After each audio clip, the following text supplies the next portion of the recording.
It lasted for only 8 months. During this period of time is when the crime actually took place, okay? Because the Frederick Wandesford sold the house to Northern Trust Company, trust number 10209, as the grantor.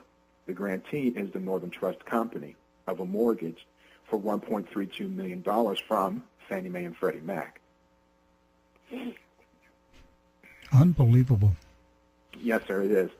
And now the one thing that I really found to be the pinpoint of the crime itself is that, as recorded June 2nd, 2005, mind you, less than 13 days before the so-called purchase of the property by the Obamas, was that there was no indexed legal description for the property and no indexed property information, as per document 0515339067. For the property, there was no indexes at all, and what that was an ABI, which is an assignment of beneficial interest, from the Northern Trust Company to the Northern Trust 10209. Mm-hmm. So basically, they snuck it in there, and that's when they created PIN number 201115037, which is not recorded at the Cook County Recorder of Deeds, but it is recorded at the Treasurer's Office and at the Assessor's Office. It doesn't exist as per the CCRD. So once again, we have a deliberate attempt to hide Yes, sir. ownership and to confuse anyone on the trail. Yes, sir. If you don't know what triggers to look for, you're not going to find it. But in my line of work, as a debt collector, as a skip tracer, I know what triggers to look for. Well, if you didn't, if Barack and Michelle Obama were just ordinary folks, and you were on their trail for debts that they owed, and you came across, these bizarre transactions, what would that say to you? It's real estate fraud. Real estate fraud. Because yes, sir. Because when I examined Barack Obama's income tax for 2009, mm-hmm. It's a 58-page document. Okay, on page 3, it lists federally how much he paid for his real estate tax, for his home. Mm-hmm. Okay. On page 57 of the same PDF, actually I got that from the White House, from whitehouse.gov. On page 57 is his state of Illinois filing for his real estate taxes, which shows, what did I do with that document? It shows on page 3 that he paid $22,456 on a $1.65 million house. Okay? And it also shows, write the PIN index number for the property listed above. It's blacked out on his Illinois tax return. It's blacked out? Okay. It's been redacted? Yes, sir. Why? Yes, Why sir. would why was it redacted? Because they didn't want people knowing what the actual PIN number was to the property, and it was electronically done. Because I blew it up in my computer to 600 times, its normal size, so I could actually see the pixels in it, and that way I could tell that it was actually electronically blacked out because the edges are perfect. So, and on his 2010 income tax returns for the state of Illinois, that page is not present where you're supposed to provide the PIN number for your taxes. So one question that I have is, why didn't they do that under 2010 taxes? When you're lying, you really have to just keep working hard all the time to cover up all the lies. Yes, sir. One lie generates another lie. Mm-hmm. And when going back to the PIN numbers, when I had spoken to Cook County Recorder of Deeds, they could not explain to me why the property itself had so many PIN numbers. They didn't give me an explanation. They referred me to the treasurer's and the assessor's office. I am still scratching my head over Harrison J. Bonnell. Have you come across this name anyplace else?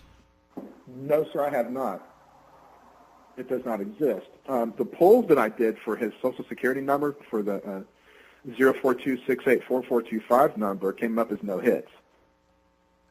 The Social Security number that you have, is it the same Social Security number that other private investigators have come up with?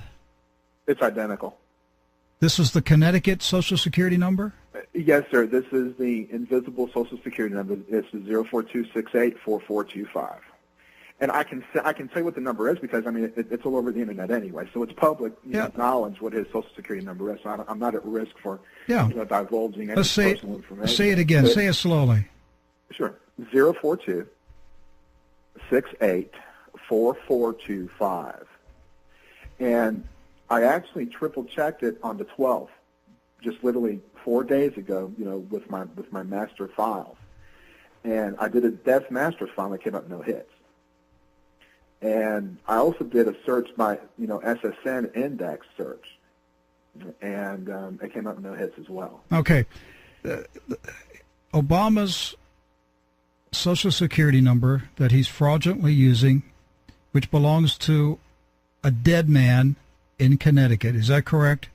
No, sir, because I actually researched that myself. Or do I have that confused, or is it with a teenager? What's the story? Where did that Social Security number come from? There are so many stories out there. I can't pinpoint the exact. Okay. The exact. I call them urban legends. I can't. Okay. Much, but what we do know, Al, is that Social Security number 042684425 was issued to a Connecticut resident. Is that correct? As per my records, it doesn't exist because there's no hits to it. You're saying that the number doesn't even exist? Yes, sir. As per my polls, because I actually did an SSN search, which is a Social Security number search, and it returned 0 hits. Okay. Now, do you have access to the same databases that a private investigator would have? Mine are actually better. Really? Because I pull from every database across the country to collect on my debts. I mean, I even have pulls from California.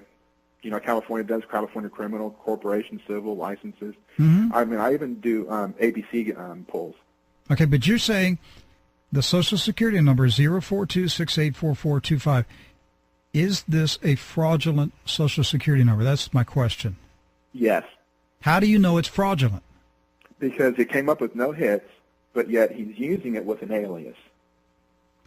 Okay, I'm going to say this real loud, real plain, for the FBI and for federal prosecutors, the U.S. Justice Department, if there is such a thing as justice anymore in the U.S. Justice Department, because it looks like a big joke now.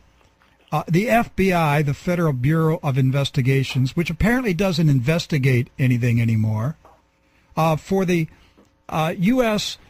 prosecutors, the U.S.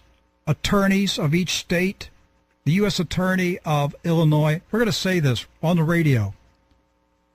Barrack Hussein Obama is a criminal. He is a pimp. He is a street hustler, a Mac Daddy. This guy is a fraud. He is a criminal. He is fraudulently using the Social Security number 042684425. He also uses, apparently, the alias name Harrison J. Bonnell, in addition to the name Barry Soetoro. Just how many names does this imposter in the White House have?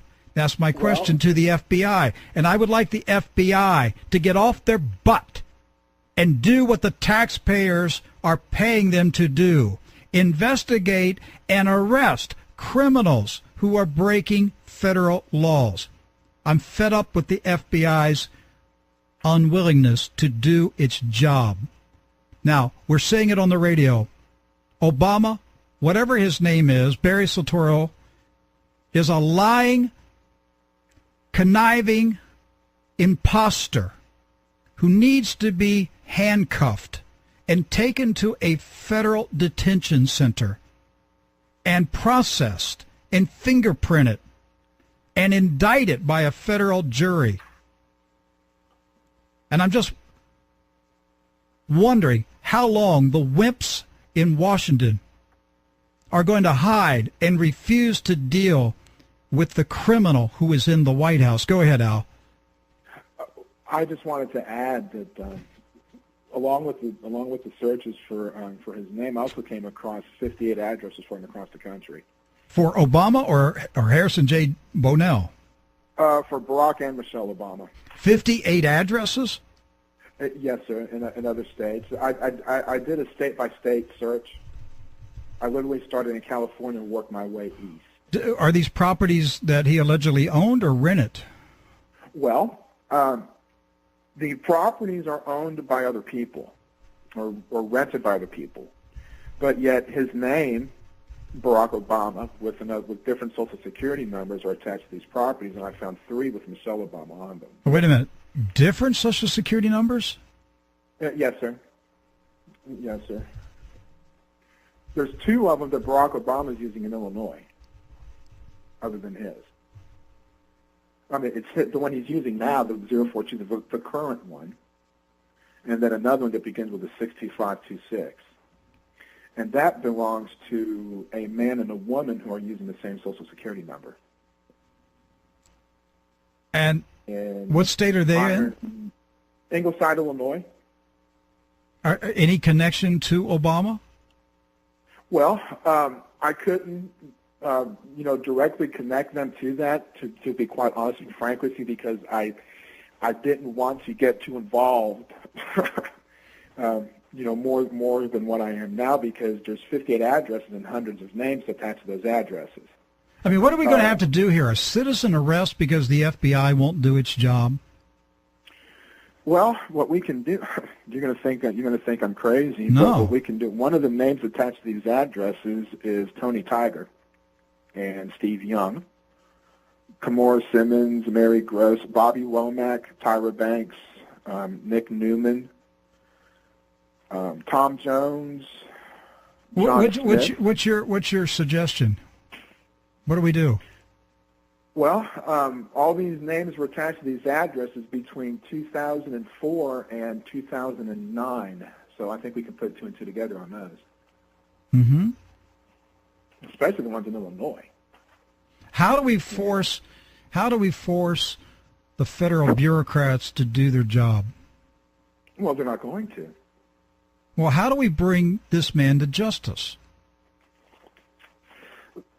Someone's going to have the courage in government, to use the information that we have. I mean, my information has actually been verified and also corroborated, by another person who, is a private investigator. And she has 20 years worth of experience in this business. Is that Susan? Yes, sir, it is. It's Miss Susan Daniels. Yes, okay. She's been a guest on the program. All right. Yes, sir. And initially, and if you know Susan like I do, that she's very thorough in everything she does. I mean, she even sent me evidence so I could corroborate it from my findings, and about maybe 95% of it is a match. What were your thoughts about the digital birth certificate they put on the White House website? I made a better one over the weekend. I'm not going to lie to you. I actually put my name and my signatures on everything. Uh-huh. And this is what they did, okay?